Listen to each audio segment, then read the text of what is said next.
Olá, Conversa de Peso de hoje vai fazer uma incursão sobre a nossa querida São Leopoldo, especialmente sobre o pleito municipal de 2024. Meu convidado de hoje, natural de Tuparandi, filho do seu Gilmar e da dona Lúcia, já foi atendente de padaria, operador de telemarketing, técnico em informática e servidor público.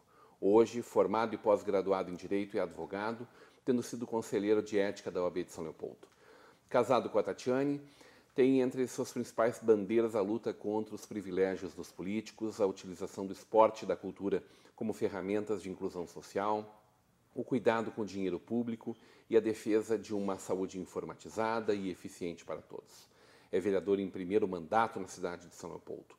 Pai do Davi e do Gabrielzinho e pai de coração do Augusto, o autor de projetos de lei como Adote a Saúde, já fez dezenas de denúncias e fiscalizações apontando a precariedade no atendimento da saúde, está de olho nas eleições majoritárias de 2024. Hoje teremos uma conversa de peso com Gabriel Dias da Silva. Vereador Gabriel Dias, muito bem-vindo para essa conversa de peso. Obrigado pela oportunidade de estar aqui conversando sobre os temas da nossa cidade, sobre também o futuro, né, que já está bem perto, o futuro da nossa cidade. Então, é um prazer estar aqui conversando contigo, Rodrigo. Natural de Tuparandi. Tuparandi. Sabe que isso é uma questão, muitas vezes, como nós estamos no Vale dos Sinos, né? Muitas pessoas ouviram alguma vez da onde eu vim, tu é de Tupandi. E aí eu digo, não, eu sou Tuparandi. É uma cidade ao lado de Santa Rosa. Tapera, já vão. Isso, tem várias cidades que podem parecer iguais. Desde quando São Leopoldo? 35 anos já na cidade de São Leopoldo, né? Eu vim para cá com 1 ano de idade, meus pais vieram trabalhar aqui, então eu já estou aqui há 35 anos, já sou um capilé. É capilé da gema, praticamente. Fala um pouco dessa tua trajetória profissional, assim, de coisas tão diversas quanto um atendente, quanto alguém que trabalhou no serviço público, fez sua graduação e hoje escolhe a política como um caminho. Sim, acho que é um caminho até meio natural para quem vem da periferia, das cidades, né? Até a vida pública, quando eu cheguei à vida pública, eu já estava advogado, então as pessoas não sabem da onde eu vim, né? Tem uma imagem do advogado, mas eu cresci na periferia de São Leopoldo, na Vila Brasília, né? Que é bem conhecida, e ali na Vila Brasília até meu pai e minha mãe tiveram uma padaria. Trabalhei como atendente de padaria ali, trabalhei também numa padaria, depois meu pai teve uma no Padre Reus, bem em frente ao cemitério do Padre Reus. Foi uma padaria bem conhecida na cidade. E cresci ali depois, eu sempre brinco, depois quando a gente melhorou de vida, eu fui morar no Buraco da Fumaça. Então, quando melhorou de vida, né? Que é no Rio Branco. Mas, então eu trabalhei na padaria do meu pai, depois eu trabalhei como atendente de telemarketing também. Tive essa experiência como técnico de informática, porque a gente que nasce numa condição financeira de dificuldade, a gente precisa sempre ver como que tu vai sair dessa situação e melhorar. Então, a gente tinha na cabeça fazer um técnico para ter uma profissão e então fazer um curso superior. E esse foi o caminho que eu fiz. Eu fiz o técnico de informática, trabalhei como técnico de informática e aí iniciei no curso de Direito, e comecei a fazer o curso de Direito, então, com financiamento. E é muito legal, eu gosto de falar que o curso de Direito, eu terminei ele, eu me formei em 2012, 18 de agosto de 2012. Se não me engano, é essa data. E eu terminei de pagar o meu curso de Direito em 2021, né, com financiamento público. Né? Então, com o FIES, eu tinha 50% de bolsa. Então, tu vê, 10 anos, né? Então, é um programa importante para a nossa juventude, e eu tenho certeza que a minha vida seria muito diferente se eu não tivesse tido aquela oportunidade de estudar ali, porque eu não tinha condição de pagar um curso superior no valor que era na época, e hoje é mais caro ainda, né? Hoje eu fico apavorado.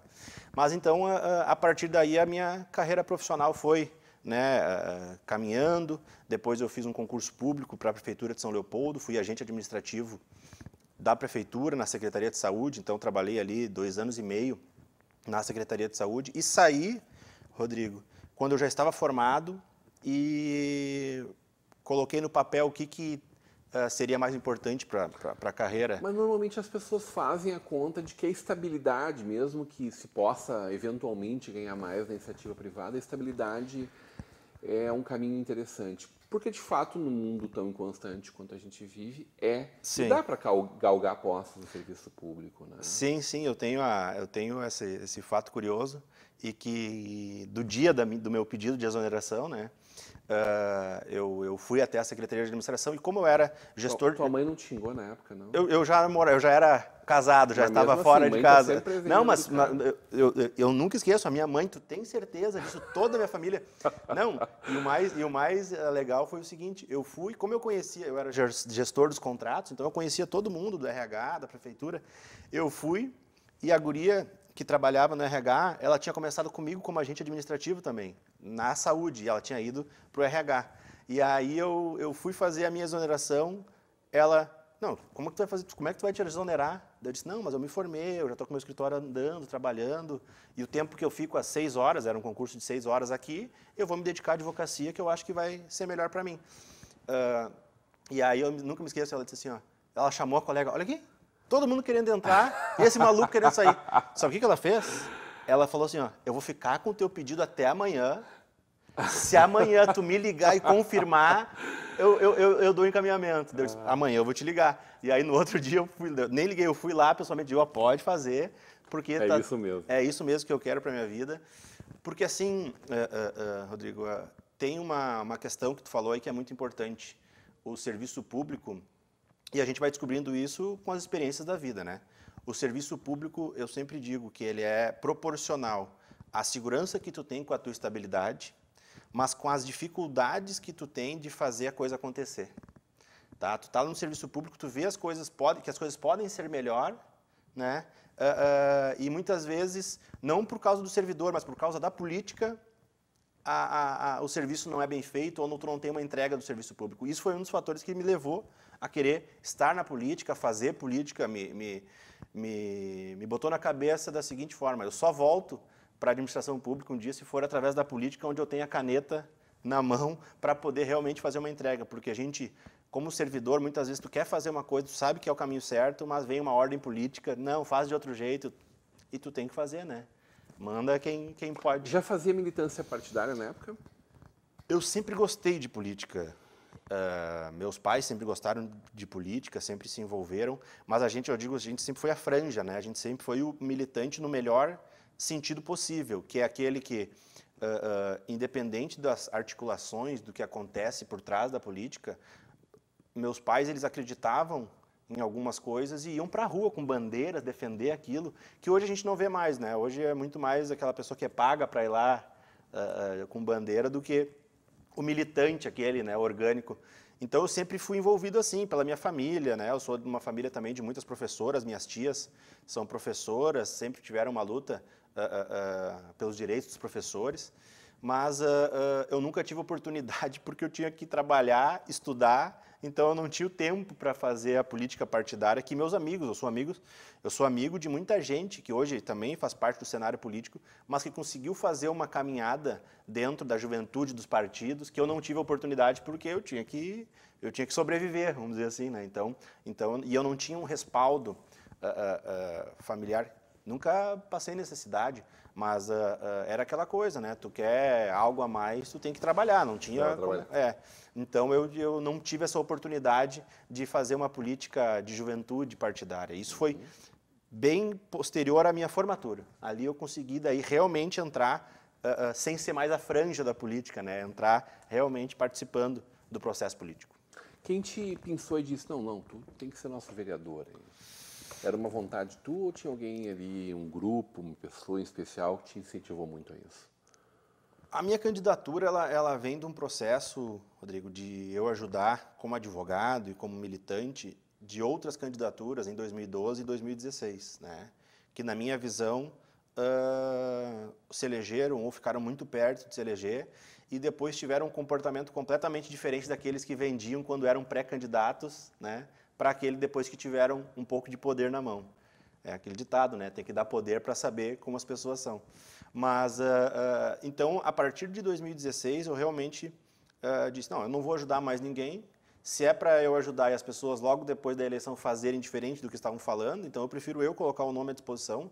Só que, mesmo de vereador, tu não faz nada sozinho. E aí tem uma pessoa que é muito importante nessa construção, que é o meu chefe de gabinete, o Wagner Pazini, que eu sempre digo, eu tenho um mandato junto com ele, né? Eu não tenho um chefe de gabinete. O Wagner, a gente trabalhou junto num outro mandato, né? Eu como diretor da Câmara de Vereadores, ele como chefe de gabinete, e o Wagner sempre viu em mim uma liderança capaz de liderar também um grupo político. Então, se tem alguém que eu posso dizer que construiu comigo esse mandato e que, desde o início mesmo, foi o meu chefe de gabinete hoje, o Wagner Pazini. A gente vem acompanhando a política Capilé e, por mais que nós tenhamos ainda mais de ano e meio de governo Vanazzi pela frente, essa efervescência em torno do próximo pleito, ela já está acontecendo há algum tempo, não é inclusive de agora exatamente, né?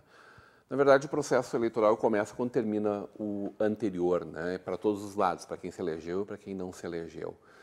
Alguns dizem que isso é um pecado da política brasileira, tal como é proposto, mas, ao mesmo tempo, ele faz com que, pelo menos, aqueles que tenham um projeto de longo prazo trabalhem melhor e estejam mais atentos às coisas como elas são, né?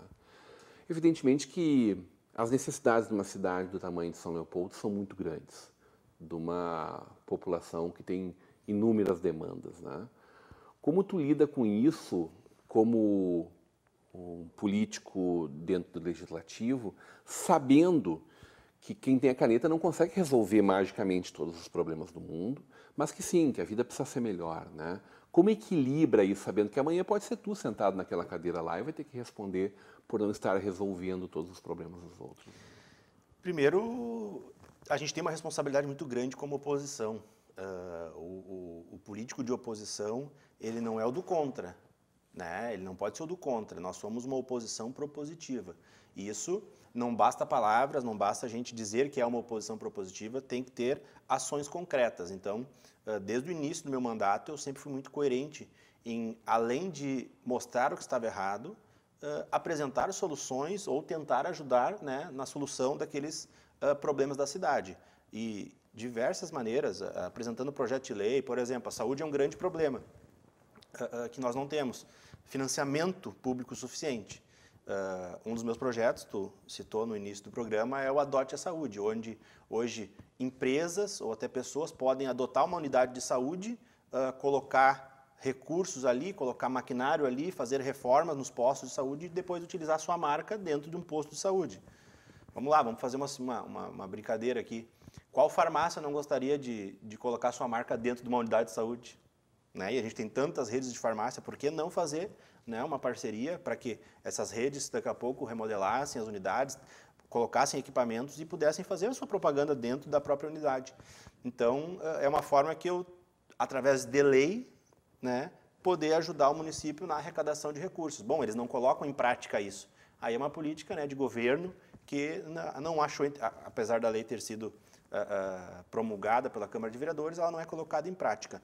Então, o primeiro passo é esse, é fazer uma oposição propositiva. Eu já trouxe quase 2 milhões nesses 2 anos em emendas parlamentares para saúde de São Leopoldo, educação de São Leopoldo e agora 1,5 milhão para a infraestrutura de São Leopoldo. Né? E isso não sou eu que decido aonde vai esse dinheiro, é o prefeito municipal. Mas é claro, eu sei que a gente não consegue resolver tudo, eu sei que esse governo não vai conseguir resolver tudo. Mas a gente tem que ter em mente o seguinte, eles já estão há 16 anos. Né? Estamos indo para o 15º ano, com 4 anos de um outro governo no meio. Então, muitos dos problemas que hoje são apontados e que, inclusive, o governo municipal coloca como outros culpados, vêm desses 16 anos, né, de, talvez, falta de foco em áreas que deveriam ser prioritárias. E é isso que me coloca na oposição. Porque ser oposição é porque eu não me vejo representado naquele programa, naquele projeto.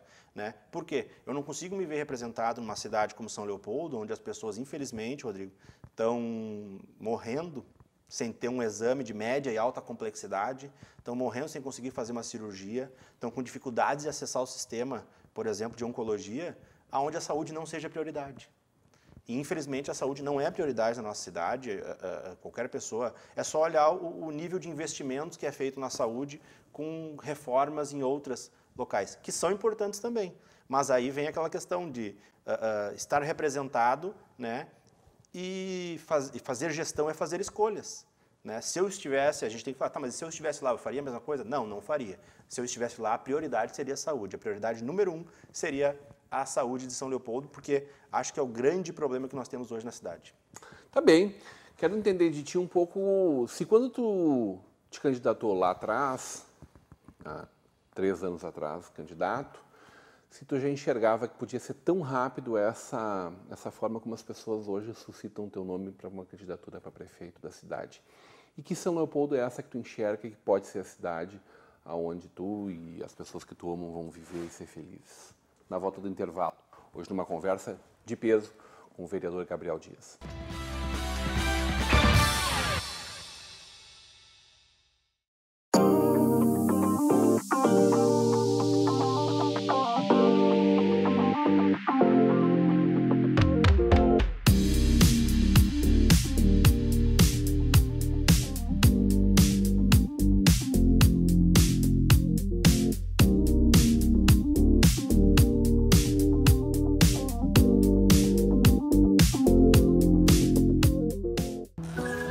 Quando você investe no Sicredi, você ajuda a movimentar a economia da sua região. E o seu investimento gera empregos e prosperidade. Mais do que isso, gera educação, programas sociais e desenvolvimento. Venha para o Sicredi e conte com um atendimento próximo, um amplo portfólio e a segurança de uma instituição com mais de 115 anos. Invista no Sicredi. Aqui, seu investimento rende mais do que dinheiro. O meu destino é mais além. Vislumbro o que está por vir. Abro os braços para um novo mundo e já não sou mais a mesma. O passado? Eu quero é seguir em frente. Sou livre para ser quem sou e também para ser muitas. Eu vivo para me transformar. Eu vivo para anunciar o novo. Um novo tempo, um novo estilo, um novo horizonte. Eu vivo para ser a nova cara da moda. SIC, 30ª edição.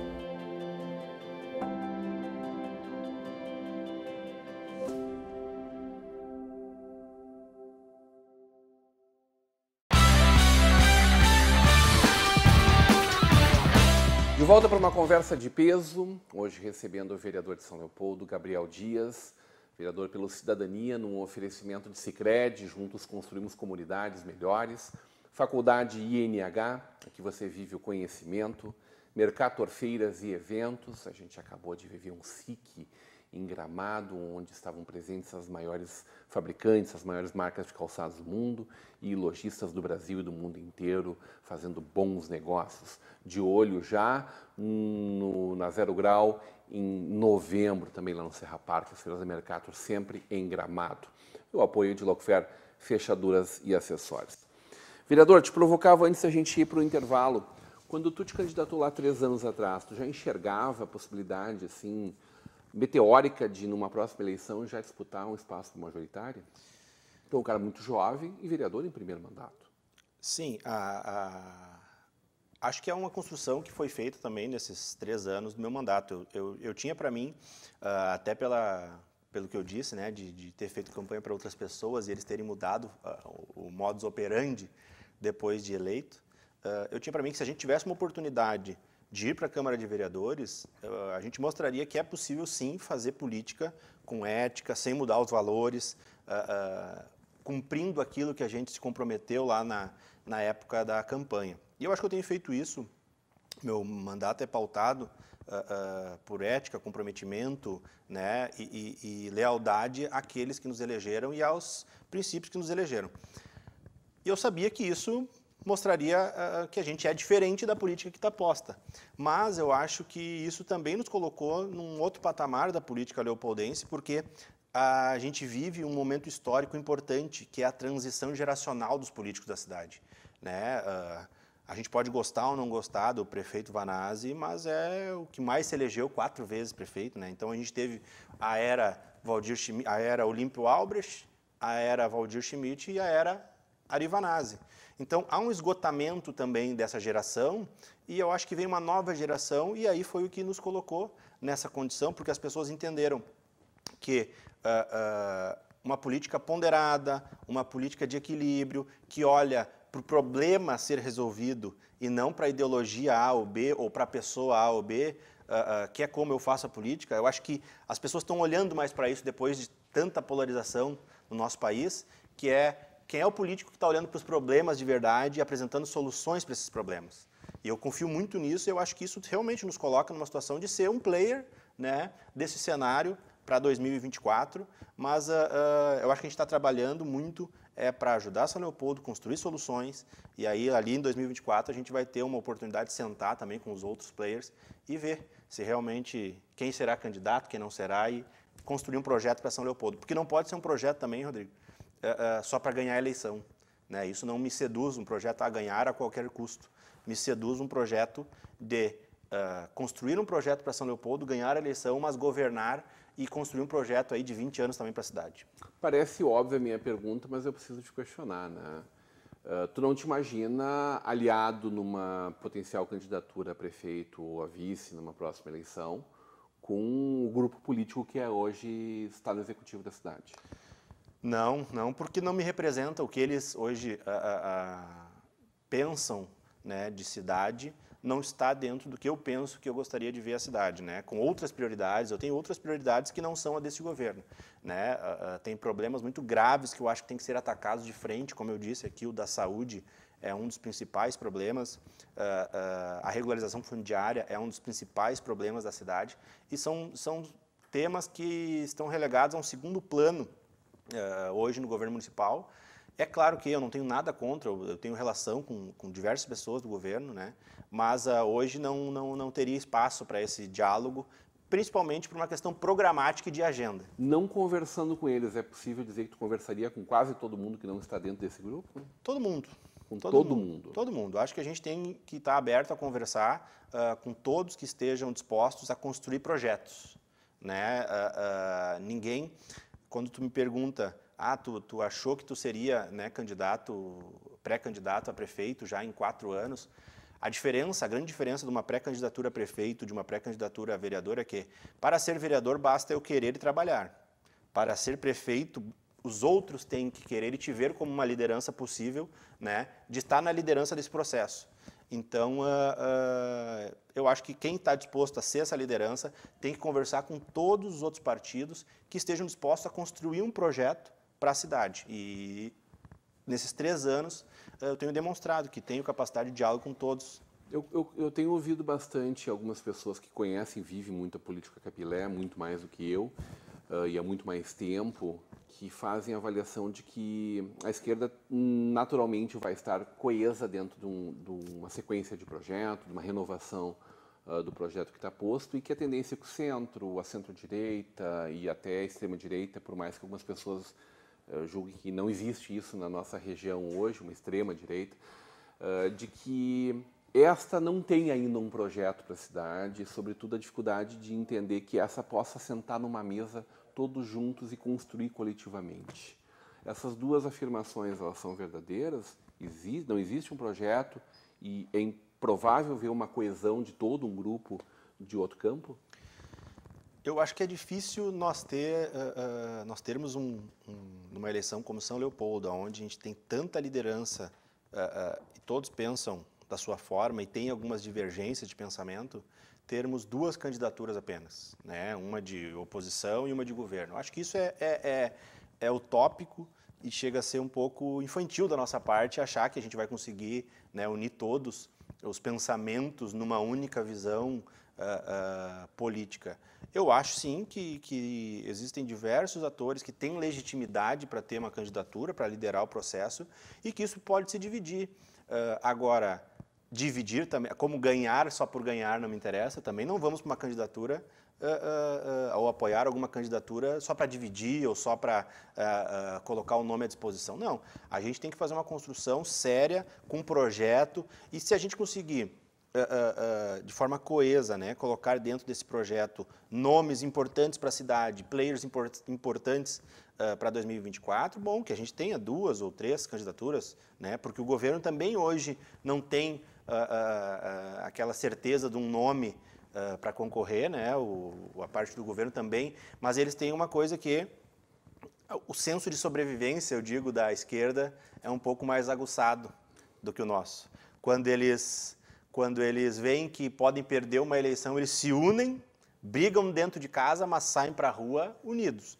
E a gente, muitas vezes, o nosso campo, o nosso senso de sobrevivência não é tão aguçado. A gente, mesmo vendo que pode ocorrer ali uma disputa e pode dar vitória para o outro lado, a gente acaba insistindo nessa disputa. Mas eu acho que isso tudo a gente vai ter tempo ainda, né? Tem gente muito ansiosa com o processo eleitoral de São Leopoldo. Eu sempre digo, tem gente que acha que é uma corrida de 100 metros, mas é uma maratona e nós estamos na primeira curva ainda dessa maratona, então tem muita água para rolar embaixo dessa ponte. Essas ideias têm o apoio da dona Tatiane? Com certeza, 100%, né? Ela se enxerga a primeira-dama, por exemplo? Eu espero que se enxergue, né? Eu espero que que não foi debatido em casa. Não, já foi, mas a gente, né? A gente nunca sabe, mas sim, a gente... é um passo muito grande na vida da gente ir para uma disputa majoritária, então tem 100% de apoio da família, 100% de entendimento, né? Do nível de comprometimento de vida que isso nos demanda. Né? E não só lá na frente, desde agora, né? O nível de comprometimento que a gente tem com reuniões, com conversas, com construção de um projeto é muito grande. Então, sem o apoio de uma família, não tem como a gente fazer isso. As eleições de 2020, com os seus números, de 2022, né? A deputação estadual, elas trouxeram as respostas esperadas ou elas ficaram diferentes daquilo que tu imaginava que as urnas te trouxessem? Ela trouxeram muitas respostas que eu tinha para mim, e que muita gente se nega a ver, que é, hoje nós não temos uma liderança do tamanho de Valdir Schmidt, Olímpio Albrecht ou até mesmo Ari Vanazzi na cidade, que tanto na esquerda quanto na direita, para que a gente possa dizer, esse é o nome e vai todo mundo em volta desse grande nome. Nós não temos, eu não sou esse nome, os outros players não são esse nome. O que nós temos são players capazes de construir projetos, né, que mostraram que todos saem mais ou menos do mesmo tamanho. Né? Teve candidato a deputado federal que fez 8 mil, eu fiz quase 7 mil, teve do próprio governo, um fez 11 mil, o outro fez 13 mil. Então, não existe um nome para hegemonizar nenhum dos dois campos. Né? O que existe, e a eleição mostrou, são players importantes e que podem sair de um certo patamar político, mas que sem construção e sem um conjunto de lideranças políticas à sua volta, não ganha eleição. A gente precisa ter um projeto com o conjunto de lideranças políticas da cidade em torno desse projeto, e aí sim, se tivesse aqui, eu sou muito franco em dizer, Rodrigo, se tivéssemos hoje um Olímpio Albrecht ou um Valdir Schmidt nesse campo, estaríamos todos em volta desse nome. Mas nós não temos, ainda não temos, porque a sucessão geracional vai ser agora. A partir de agora, quem vencer essa eleição talvez hegemonize esse campo, e aí a gente consiga aí fazer um processo de longo prazo. Que São Leopoldo é essa que tu sonha para o futuro, que tu enxerga para o futuro próximo? Às vezes a gente visualiza coisas muito grandes e o simples, bem feito, resolve muita coisa, né? Eu gostaria de viver numa São Leopoldo, Rodrigão, que a gente não precisasse passar por certas dramas que a gente vê algumas pessoas passando hoje, principalmente na saúde da cidade, que a gente tivesse uma cidade onde as pessoas tivessem novamente um sentimento de pertencimento com São Leopoldo, onde a pessoa tivesse orgulho de dizer, não, eu sou de São Leopoldo, moro, vivo e empreendo em São Leopoldo. Eu acho que a gente precisa retomar esse sentimento, e a gente só vai conseguir retomar esse sentimento fomentando todas as nossas potencialidades. Um polo de tecnologia maravilhoso que nós temos que não é utilizado, uma universidade que é subutilizada, né? O próprio capital intelectual dos leopoldenses, que é subutilizado, nós temos muita gente de fora que vem governar a cidade. Então, eu acho que o meu principal sonho para os meus 3 filhos, que eu tenho bastante filhos, né, são 3, é ver eles, daqui a alguns anos, dizerem com orgulho que moram em São Leopoldo, empreendem em São Leopoldo, ver de novo os empresários dizendo, não, eu tenho a minha empresa e os investimentos que eu faço são em São Leopoldo, porque eu estou vendo que a cidade fomenta isso e cuida bem de quem cuida da cidade. E hoje, infelizmente, eu não vejo isso. Eu vejo as pessoas dizendo, não, eu invisto em Portão, invisto em cidades da volta. Então, a cidade que eu quero, a São Leopoldo que eu quero é essa, é que tenha foco na tecnologia, foco nas pessoas e, principalmente, cuide da saúde das pessoas da nossa cidade, que a gente não aguenta mais passar por tanto drama, que se tivesse um pouquinho de foco, um pouquinho de cuidado com pessoas, a gente não viveria. Tá bem. Obrigado por conversar com a gente, Gabriel. Seja sempre muito bem-vindo e utilize sempre os microfones e câmeras da nossa Vale TV para conversar com cidadãos leopoldenses. Eu agradeço, Rodrigão. É sempre um prazer estar aqui na Vale TV. É a primeira vez, eu acho que eu venho aqui no Conversa de Peso. E é um prazer poder falar sobre a nossa cidade, contar um pouco também da minha história, que eu acho que é importante esse canal de comunicação. E a Vale TV tem um papel fundamental aqui no Vale dos Sinos, porque talvez seja, né, a rede de televisão que a gente consegue chegar nas pessoas da nossa cidade. Então, parabéns pelo trabalho que vocês fazem de ser esse elo entre a gente e o eleitor, e obrigado pela oportunidade de estar aqui. Tudo bem. Hoje uma conversa de peso com o vereador Gabriel Dias, vereador de São Leopoldo, o advogado Gabriel Dias. Continue com a programação da nossa Vale TV, da nossa rede comunidade de televisão.